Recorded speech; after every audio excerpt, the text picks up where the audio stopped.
to the quality of people who are running our football. All right, of course, taking a look at that team properly, I think I share in your worry because the only two home-based players who play in the NWFL in this current team who's going to the final against Morocco, and that's Nasara Amazon's goalkeeper Rachel Unachuku, who definitely is not going to get a chance because Chiamaka Nandose has secured her spot in goal as one of the best goalkeepers in the world at the moment.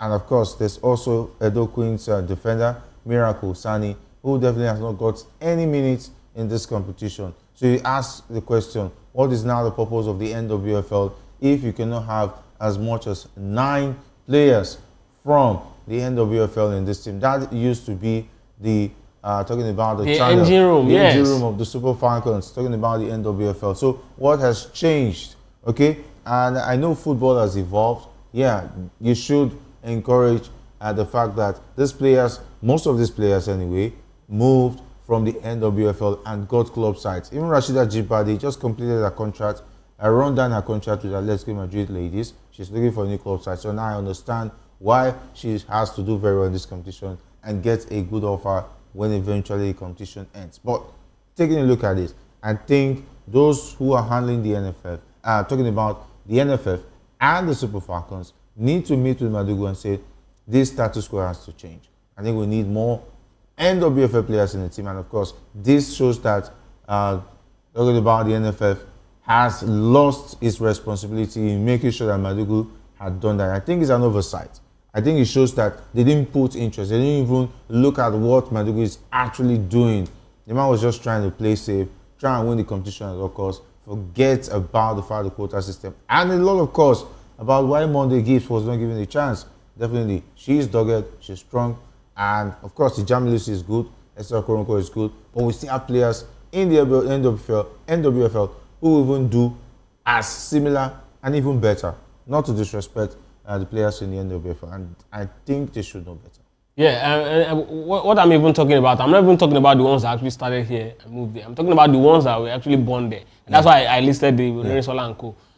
Couple of years down the line, if we continue this trajectory, Jerry, we're going to be having, NWFL going to lose. Yeah, and it's because we gave players like Asisa Joshola, what's her name, Ajibade today, the opportunity to actually play, and that's why they were able to actually go to Europe from there, right? The likes of Desire Aquano, they started here before they went to Europe. But now we don't even give, many of these girls are just, foreign born and they just come. I'm not saying their quality, I'm not questioning their quality, but it's a very big problem to the fact that what we're actually doing here, it shows that we don't even have a grassroots development system. It shows that our league, the grassroots, the league. Yes, it shows that our league doesn't even have any quality. It is so sad. So when you look back and say, okay, because one of the things that winning a championship brings is the fact that if the country wins a championship, all eyes comes to that country. At under 17 level, players will start scouting. Scouts will start scouting under 17 players. They'll start scouting under 20 players because they believe that yes, they are top quality players. I'll take for example, after France won the France 98, many French players were signed across Europe at different level. Yes. Now look at what just happened in Argentina. Look at Europe today. Many Argentine players are moving to top clubs. Young players. Because that's exactly what winning a championship brings. Even Nations Cup, that's what it does. So if you win a championship now, and club side across Europe want to start signing female footballers, you look at the national team and you look at the outlooks of the players, then you look at, it seems there's no quality there. That's exactly why they're actually getting all the players from foreign land. It kills the opportunity for the players to grow. Absolutely. And of course, be encouraged that playing in the NWFL also gives you a chance at playing at the big stage. I think the NFF should take a look at going into further championship. Yeah, though we're happy with what Super Falcons are doing, but what is right needs to be done. All right, let's talk about the Chelsea defender Tosin Adarabioyo, who is currently in Nigeria, says he's yet to make a decision on playing for the senior national team of Nigeria. Fresh from winning the Club World Cup with Chelsea, the 28-year-old visited Nigeria for the first time and will host a youth tournament in Lagos as his way of giving back to the country of his parents. Speaking during an interview on TV, Adarabioyo said he was taken aback by the hospitality he received upon his arrival in Nigeria. And the issue of playing for Nigeria, which will come with the possibility of making the Super Eagles squad for the upcoming World Cup qualifiers in September. The defender, who has represented England at various youth levels, refused to openly commit to the cause. I think for Tosin, it's for his own good.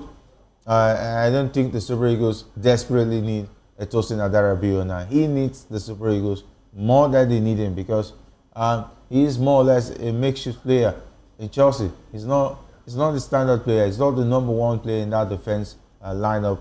And though he's a decent player, but it is what it is. We can still make do what we have. But I don't know why he continues to delay this and play around it. It's simple. Nigeria is not attractive enough for him to actually be part of. We've not really, put our house in order. I mean, these guys might not, for these guys that are born outside, right? Switching allegiance is just like, moving to another club. So it's not about, how the atmosphere really is. It's about, what is going to be coming from their own end. If I'm playing for Nigeria, what is it exactly am I gaining? How are they going to treat me? What is the history of this country in terms of how they actually treat their players? All of these things is what they think about before they actually make that final commitment. For Nigeria, this is where I'll say we don't really have defender of his quality at this point. So if he comes, he's going to definitely stroll into the locker room to pick a jersey. But with the attitude he's been given, I'll just appeal to the NFF to actually, stay away from Tosin Adarabioyo. I mean, relationship is a two-ended thing. It's a chemical reaction. Not a one-straight thing, right? If you want to actually be part of the Super Eagles, the Super Eagles have been, extending the hands of friendship. If you don't want to actually, if he doesn't want to replicate it, they should stop talking about him. Let them just allow him be. When he's really ready to actually be for the Super Eagles, we will also tell him we are not interested. You're not invited. It's as simple as it. If the Super Eagles haven't actually been talking about him, I would understand his situation. Okay, maybe he needs time to think it through. This has always been at the front burner. You don't have a career in England at this point. Let's be very honest with ourselves. If England is going to a championship today, he will not make the cut. So why or which other country are you going to represent? Except you've decided not to play national team football. Fine. But at this level, I think maybe he's still looking at the fact that something can still happen. England can still invite him. I mean, just 2 years to the next World Cup. Or less than 2 years to the next World Cup. Or about 2 years, because it's going to be in summer. But whatever happens, right? I think at this point, Nigeria should just stop talking about Tosin Adarabioyo and look for, quality players that is going to step into, that particular role. I think we've seen decent players in that role. I mean, the friendly match in England actually, exposed some of these players. I think they really need time to actually gel. When Joseph Yobo started, we didn't actually see him as one of the players that would definitely lead the Super Eagles line in a couple of years. Talk more of even leading Everton, one of the big clubs in England. He was captain of Everton at that point. He's got a bigger Premier League status than Adarabioyo. So it's all about giving opportunities to the people that you have. If you give an opportunity, you definitely step into the plate. I don't want us to have this Adarabioyo conversation again. I think it's about 26 now, right? Yeah. So let him enjoy his time. I mean, by the end of the next World Cup, he should be 28. Maybe then he'll start looking back and say, okay, perhaps, or maybe he's waiting for Super Eagles to get a qualification ticket first, and then I'm just waiting to see. Like the way Shola Amiobi that sneaked into the Super Eagles at 29, almost 30. 29, and even Simi Wankwo. Let's not forget about him too. I think I would not like to see a situation where the Super Eagles qualify, then Tosin Adarabioyo will be interested. The NFF will not do that. For the Super Eagles. They won't do it. Yeah, I hope. They won't do it. I hope that because this is going to be. I don't know how it's going to do it. Going to raise placards. Like this is going to be the biggest, because I know that football enthusiasts, people who follow football religiously in this country, will definitely come hard on him. Yeah, I think he's been taking the because he's definitely going to be taking somebody's slot. Yeah, he's taking the chance for a ride and playing a game, waiting whether England might still call him up over the choice. He's not getting the England call up if he will not. And if you take a look at the Super Eagles, we've had quality players from the Super Eagles that have played in the Premier League. For instance, we've had Celestine Babayaro, we've had Yakubu Ayigbini, Kanu Wankwo. The list is endless. Odioni Gallo, and played in top clubs, even bigger than his. Yes. So, what is Tosin Adarabioyo going to offer the Super Eagles that we've not seen in the Super Eagles? JJ Okocha was destroying the Premier League, playing for Bolton Wanderers, for crying out loud. So, I don't think Tosin is any big deal. Yeah, he's a decent player, but not a very much needed player in that team. But let's talk about the international goalkeeper. Maduka Okoye has been found guilty of involvement in betting and suspended for the next 2 months. Okoye has been under investigation in relation to the recording of unusual betting flows on the Lazio-Udinese match, particularly concentrated on the occurrence of a yellow card for Okoye, which was quoted by betting agencies at least 8 times the stake. This guy was ready for a big cash out, and in particular, bets were recorded that led to winnings of more than 120,000 euros, mostly from bets placed at fixed locations in the province of Udine. And at the moment, the manner in which he was involved in the betting hasn't been made clear, but he will certainly miss the first 2 months of the season. A hard blow for the Udinese, where he is the first choice goalkeeper. And the club is there to issue a statement on the ruling by the court. I think the guys who played this game didn't do it very well. They decided to do it even in the same city. I think he would have called his brothers in Nigeria now. Just make call, put call. Guys will run out, you know, and then guys will cash out and be happy. And of course, maybe they'll just buy you one good property on the island as a tribute. But the guy did not do it the right way. Anyway, but what he did was absolutely wrong.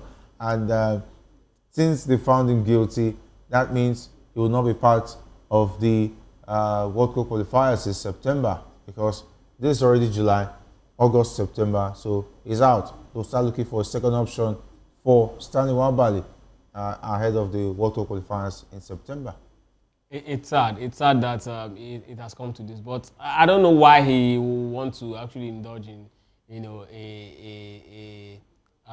very silly, a behavior like this, you know. But then, yeah. I mean, he's human, so it's expected that sometimes you just get carried away by certain things.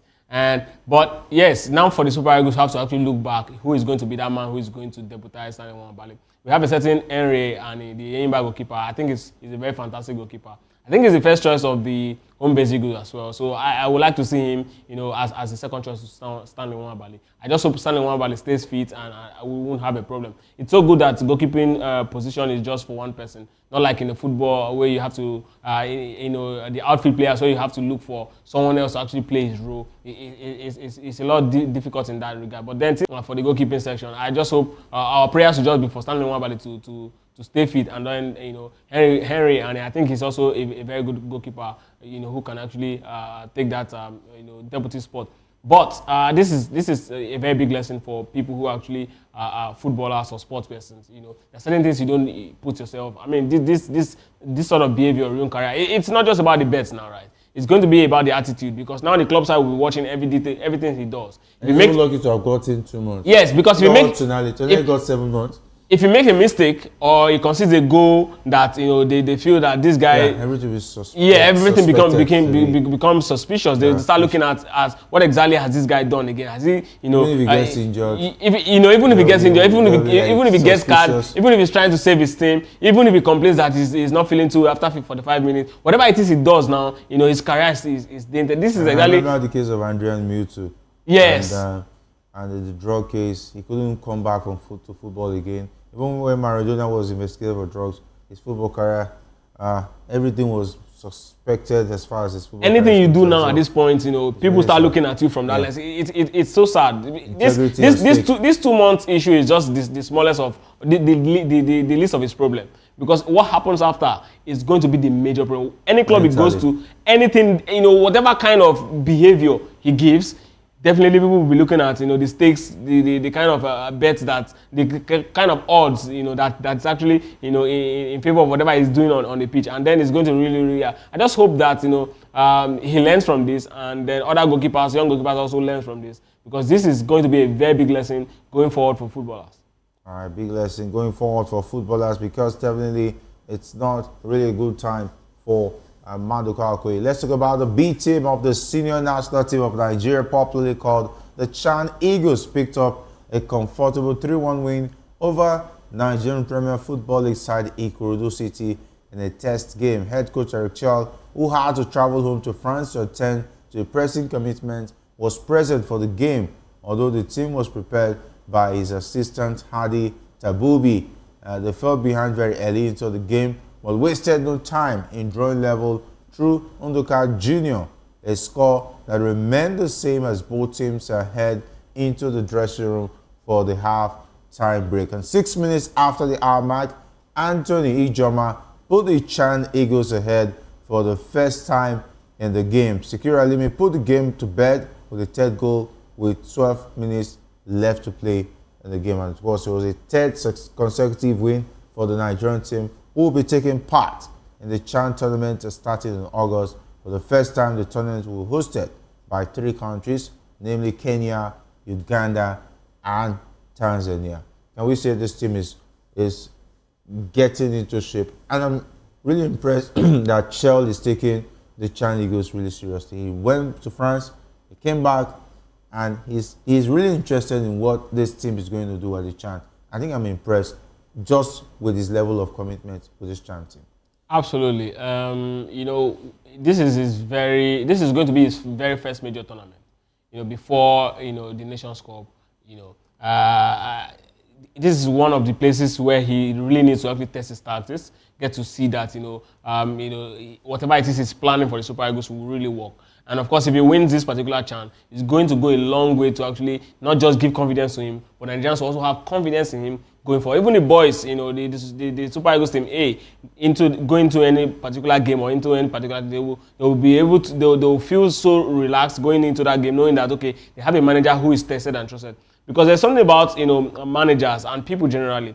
If you're actually going into a particular space, people definitely want to profile you by what you have or what you've done in the past. And if you can actually do this one, I mean, Nigeria is here to also win the Chan. No coach, no indigenous coach have been able to do it for us. So if you can do it for us at this point, then definitely we will not just have the trophy in our belt. We'll have the confidence of a manager who have won a major title in Africa. We'll also have a manager who now believes in local players. And then it's not going to be difficult for him to actually look at these guys and say, you know what, some of you are actually good enough to be part of the main Super Eagles team. So I think it all starts from this point of commitment. You have to actually show that you're really committed to what you are doing, because your level of commitment will definitely go a long way to show the kind of result that you'll be bringing at the end of the day. I just hope that this winning streak continues when the tournament starts, because it's a different thing to actually go into preparation and then start a tournament proper. I want to believe that, I mean, from the man I saw in last Nations Cup where he handled that Malian side, the way he actually set up his team,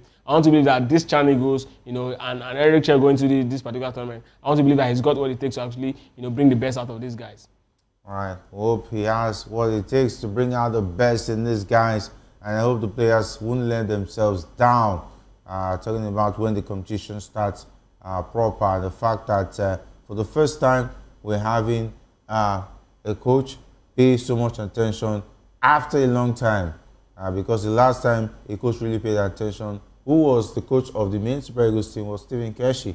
He took the Chan Eagles seriously, and we're having that return back again under Eric Chell. All right, congratulations are in order to Chidozie Awaziem. He has completed his move to Ligue 1 outfit FC Nantes, and Awaziem, who linked up with the Canaries from Major League Soccer MLS club Colorado Rapids, signed a 3-year contract. And the 28-year-old only joined Colorado Rapids from another MLS side, FC Cincinnati, last December. And of course, he's becoming the Nigerian Morata. He's traveling here and there and securing a club. I wish Victor Osimhen can talk to his agent to help him cut soap for him, so that see the way he's moving left, right, and center, and now he's back in France. Well, FC Nantes is, I think it's the same team that Moses Simon just left. So more like a family. He understands the atmosphere. So I think it's going to be very good for him. This is a bigger footballing nation when it comes to actually football development. So I want to believe that for a player who wants to play regularly for the Super Eagles, you have to play in a top league. I mean, France is one of the top 5 leagues in Europe, and Awaziem at some point was a regular face in Super Eagles until actually he lost his place. So maybe this is going to be the beginning of a new beginning for him, to come back to the Super Eagles and then reclaim his jersey. I want to see a very competitive Super Eagles squad. So yes, how will a team become competitive? It's all about about how regular the players are playing for top clubs across the world. So this is a very big move, not just for him but for the Super Eagles. All right, very big move for him, and of course he's coming to familiar territories because he has played on loan with Nantes before from FC Porto, and of course he scored once in 20 appearances for Nantes during that season. All right, let's talk about the special one, the only one himself. Talking about Jose Mourinho has aimed a thinly veiled dig at both his former employers, Chelsea and current Manchester City manager Pep Guardiola, in an explosive interview. Mourinho, who is now 62, is currently the head coach of Turkish Super League side Fenerbahce, who he joined in November last year. And ahead of this 2025-2026 season, the Portuguese coach has aimed the scathing criticism at Guardiola and Chelsea. In particular, he appeared to call out Chelsea for what he perceived as focusing on profit by winning the Club World Cup. The Blues won the Club World Cup. He said it's more or less if I want to use the word he said it's a preseason, it's a glorified preseason tournament. They reflected on the tournament in the interview, and of course he said it in Portuguese. He said, okay, this Club World Cup has highlighted a kid who also had a great season at Chelsea, Cole Palmer. Wow. Jose Mourinho even blasted Pep Guardiola as well. He said a lot of things that have been very interesting, have been generating lots of controversy on social media. Well, I mean, he's known to be the only man who is who says it the way who is capable of bullying the media itself. Jose Mourinho has always been the friend of the media. He knows how to actually take control of narrative, and this is his specialty. This is his forte. So it's not surprising that he's going to actually continue to do this until, in fact, I want to believe after he finally decides to leave the dugout, he'll continue to be the same person. I mean, what Chelsea has done this season is fantastic. I mean, they made it to the Champions League, and of course, they won the first ever edition of the Club World Cup. So whatever it is Jose Mourinho is saying, this is the very first edition, and we saw the revenue, what it actually came with. It's bigger than any football tournament outside the World Cup. So if he decides to call it a glorified preseason, that's his problem. I remember, I don't think Jose Mourinho even have the moral ground to even call this Club World Cup a glorified preseason. See, this is the reason why I say this. Before Jose Mourinho moved to England, the Carling Cup used to be a tournament where they just try players under 23, young players, to actually people who are very well on the bench, to give them a feel of the tournament. Most key players usually don't be part. Most top clubs rest their key players because of they don't really consider it a big tournament. But then, which is now the Carabao Cup today, right? But when Jose Mourinho moved to England, he played his first team players because he wants to win that trophy. And that actually moves or shifts the paradigm in England. Every team now, bringing their best leg when they actually want to play a tournament. And now, if you call, the Club World Cup a glorified, preseason, I mean, you can't even place the what's it called, the Carabao Cup side by side with Club World Cup. But then Jose Mourinho wants to win it at all costs. I don't know why he's actually making. I think for me, what I see here is a man who is still very bitter at the way he was treated, by Chelsea when he came back the second time after winning them a league. I think he just sucked this up and then move on. Chelsea has done what they need to do. He said it was nothing special. It just reminded him back in the day when he was coach of Real Madrid and Inter Milan, taking his team to US to play preseason games. That was just the feeling. It was not like it. Let's just take it. US is a place where a lot of clubs I go to play, talking about preseason games. And of course, this style and format is the first of its kind, just to make it look like a tournament. So it's more like a preseason tournament style format. But the difference is that FIFA adopted it and made it a tournament and called it FIFA Club World Cup. Of course, take a look at the teams. No, Jerry, this is not a precision style format. No. They are racing. I know why you are saying it, because Liverpool didn't make it to the tournament. Yeah. It's because Liverpool didn't make it to the tournament. I'm quoting Mourinho. Jerry, no, you are not quoting. You are now. No, I'm quoting Mourinho. No, Jerry, if you are quoting Mourinho, Mourinho said. If you are quoting Mourinho, yes, this is not how you say it. You are actually sounding like Mourinho now. No, Jerry. No. Jerry, it's because I'm saying it word for word what Jose Mourinho said. That's what he said. He said it reminds him of a preseason tournament. But do you think it's true? Yeah. You think it's true? He's right. Yes. He's right. It's because Liverpool. Right. No. It's not because Liverpool played it. See, Jerry, he's right. There's been conversation long before the tournament was played that the new format of the Club World Cup will be like this. 32 teams will play it, and then they're actually going to select teams that will play. It's just like an Itoto Cup where you organize, like Emirates Cup and so on, only that they expanded it and named it after FIFA. No, Jerry, they've always been FIFA Club World Cup now. Yes. So they just change the format. They want to change the format for the World Cup as well. The number of teams that will be playing the World Cup. The World Cup didn't start as 32 teams. It started as 4 teams. And then it expanded to 16 teams. And now 32 teams. If you notice, the way they even pick the teams, those who won the Champions League the past 2 years, just to gather a number and make money. It was just Jerry. Tournaments grow, football grow, and tournament grow, and number of teams that will participate in tournament grow. So this is what we are seeing today. This is Jose Mourinho. When you see him in the studio, it is you too, because you believe Liverpool should be part of this tournament. And you know that this Club World Cup is only important for Chelsea, as far as Mourinho said. He said, I think this Club World Cup title is only important to Chelsea. It's not really important in the football world. Yeah. Do you know how much Chelsea got? Yeah, it's just the money. That's the why then are people playing football? Let me tell you. Why are people playing football? Calm down. If not for the money. Why are people playing football? If not for the money, do you know that? There is nothing like if not for the money. Money is the reason why people play football. FIFA to use money. Jerry, it's the same thing now. Calm down, wait. If they take away the money in Champions League. Let's look at the perspective. Okay. A lot of teams have played a lot of games in the season. And there was no reason why they should play another tournament immediately after playing the Premier League, the FA Cup, Carabao Cup, the Champions League. Look at Chelsea. They were involved in all of this competition, same as the Conference League. And of course, still immediately involving them in the tournament. Were it not for the money involved, I bet you a lot of teams would have pulled out of that championship. Okay, Jerry, let me ask you. True or false? Nobody will pull out. Jerry, let me ask you, World Cup. I rest my case. National team World Cup. Is it not once in 4 years? Is it not after this?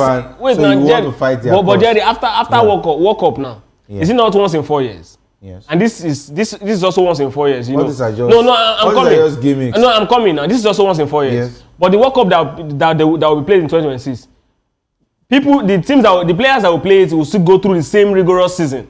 They will play Champions League, they will play League, play all tournaments, and then jump right into the World Cup. In fact, 2022 World Cup was played right in the middle of the season, in November, December. So since it's once in 4 years, I mean, players will definitely adjust. The World Cup was quite easier. You, as a Champions League winner, you just come and play 2 games. Yeah, play the semi-final. No, I'm talking about this expanded format that is going to be once in 4 years. This is once in 4 years now. We're just encouraging money. It is still so. Anyway, the money is the essence of the game now. It is what it is, and of course, I want to say congratulations. And he said something about Pep Guardiola. We didn't even get to he was just talking. I was angry with him for Copama. No, for pushing out Copama, and even pushing out the Joe Hart at the time, who was a ball-playing goalkeeper. I brought in Claudio Bravo, who didn't do well, and he made it worse by breaking Ederson. Ederson is not a ball-playing goalkeeper.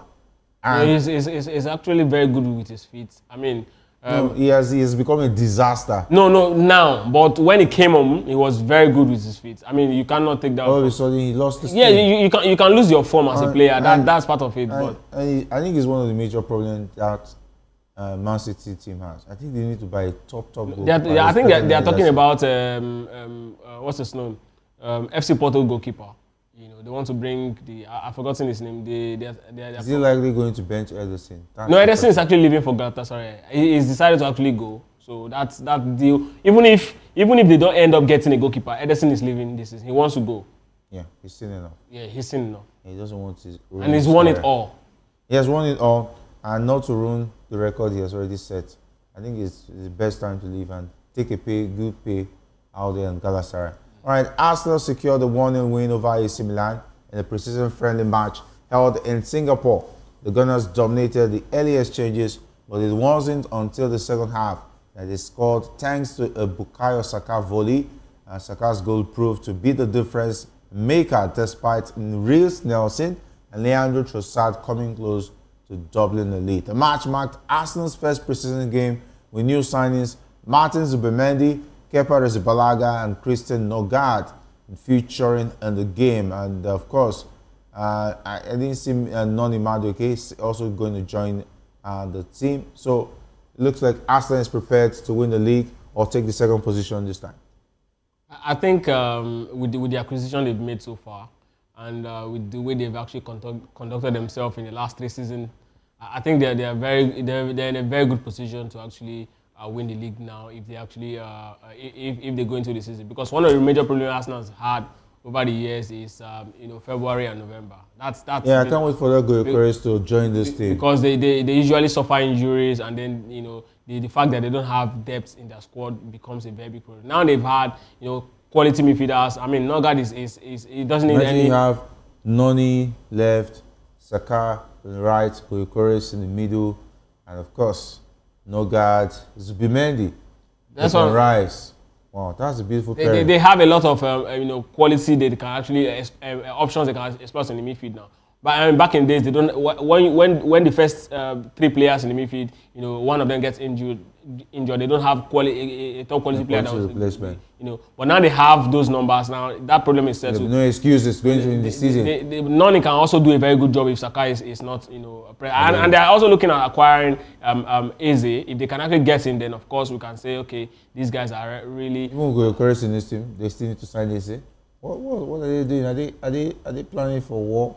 Is it not football? Is it not football? No. I think they need a very. I think Eze is going to start if it comes to this team now because they have Declan Rice, they have Odegaard, they have Zubimendi in that midfield, for instance, and of course, now we're not even talking about Kai Havertz anymore. What's going to happen to Kai Havertz? Leandro Trossard, Mikel Merino. That's also another interesting player, and of course, I'm looking like Luis Kelly has secured that right back position, and it looks like I think Zinchenko is out. He's already out. Zinchenko should. What's going to happen with Tomiyasu? And I'm trying to remember Califuori. So Califuori is injury prone. So I think that's why they have Miles Kelly, who will definitely be playing most of the game this season from the left position. And of course, from the right position is going to be Ben White. But what I think Arteta will do this season to accommodate, the huge midfield players, number of huge midfield players he has, is that he's going to actually play a 3-man, centre back. Then of course play, some of the midfielders at the edge of, the midfield line, and then play three in the middle, more like a 3-5, 3-5-2 formation. That's exactly what I think, he's going to be. Arsenal will adopt this season majorly, and that's exactly when they are actually attacking. Then when they are actually defending, one of the the player that is going to be sitting at the base of the midfield will be acting as the 4th man, at the heart of the defense. So I think that's the only way he can actually manage, this large pool of players. There will definitely be seen, 1 or 2 players leaving because of game time. And then the ones that will be leaving are the ones who will be like the third on the pecking order, because of course when you have the first, second, third choice, then of course that third choice will definitely be Francis' chance or opportunity elsewhere. So, but I think they'll be very, very in a very good position to actually win the league title if they can acquire Eze during this, and the Partey role, right? Yeah. And then Nogard is also naturally the Partey role, and they also have a Declan Rice whose position is just playing like the number 8 in the team. So they need a player who is very creative. So that's where Eze comes in. Eze is going to play very well as a number 8, play very well as a number 10, and also play very well as a wide man. Which Odegaard is also. Yes, Odegaard is very, very well as a number 10 and number 8, but he cannot play wide. But Eze can actually play, in any of these positions. And of course, he's definitely going to be very good as a false 9, which this guy is going to be bringing. So Arsenal is ready to win the league. Yeah. I think with this acquisition and what they've been doing in the past 3 seasons, I think this might just be their time. All right, this might just be the time, of course, to also secure the second position if it's not available. All right, big thanks the guys behind the big thanks for being a part of the show. Big thanks to the guys Ike Chukwu, not leaving out Jeremiah, as well as Alex, and not leaving out Victor as well. My name is Jerry Apello. I say thanks for being a part of the show, and to meet again, stay safe, and if not wasting at all, do it the sports way.